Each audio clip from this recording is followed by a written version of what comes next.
آیت اللہ شہید مرتضی مطہری 3 فروری سن 1920 میں مشہد کے اطراف کے ایک علاقے فریمان کے ایک مذہبی گھرانے میں پیدا ہوئے۔ آپ بچپن سے ہی علم کے حصول کے مشتاق تھے۔ آپ نے 12 سال کی عمر سے ہی اسلامی علوم کی ابتدائی تعلیم یعنی منطق، فلسفہ اور اسلامی قانون کے مطالعہ کا آغاز مشہد میں کر دیا تھا۔ آپ نے 1938 میں قم میں موجودہ حوزہ علمیہ جانا شروع کر دیا تھا اور وہاں پر اسلامی علوم کا مطالعہ شروع کر دیا۔ آپ 15 سال حوزہ علمیہ میں رہے اور اس کے بعد تہران تشریف لے گئے اور وہاں یونیورسٹی کے استادوں میں سے ایک استاد کے طور پر مقرر ہوئے۔ آپ نے 22 سال یونیورسٹی میں فلسفہ پڑھایا۔ اسی زمانے میں شہید مطہری نے بادشاہی حکومت کی مخالفت کا آغاز کر دیا تھا اور اسی بنیاد پر اپنی ایک تقریر میں براہ راست بادشاہ کی مخالفت اور اس پر تنقید کرنے کی وجہ سے گرفتار کر لیے گئے۔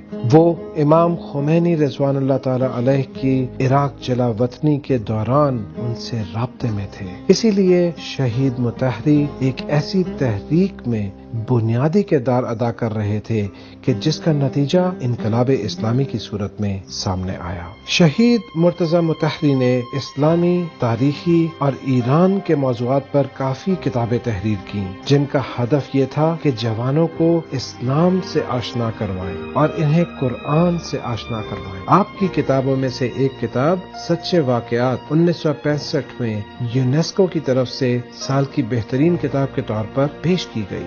شہید مطہری امام خمینی سے بہت زیادہ نزدیک اور خصوصی رابطے میں تھے۔ شہید مطہری امام خمینی کے لیے ایک شاگرد اور نمائندہ سے بھی بالاتر بیٹے کی طرح تھے۔ در حقیقت یہ کہا جا سکتا ہے کہ مطہری امام خمینی کے نزدیک ایک جامع انسان تھے، یعنی ایک کامل انسان تھے۔ مطہری ہے۔ این رجل فاجری که خون عزیز ما را به زمین ریخت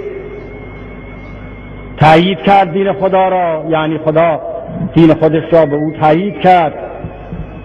با ریختن خون عزیز ما تایید شد انقلاب ما. این انقلاب باید زنده بماند. 1969 کے پہلے مہینے میں فرقان نامی خارجی نظریات کی حامل ایک تنظیم کے اہلکار نے شہید مرتضی مطہری کو اپنے حملے کا نشانہ بنا کر شہید کر دیا۔ شہید مرتضی مطہری کو معلم شہید کے عنوان سے یاد کیا جاتا ہے۔ ایرانی کیلنڈر کے مطابق آپ کی شہادت کا دن 12 اردیبہشت کو ہر سال روز معلم یعنی استاد کے احترام کا دن کے عنوان سے منایا جاتا ہے۔ اے مجاہد شہید مطہر۔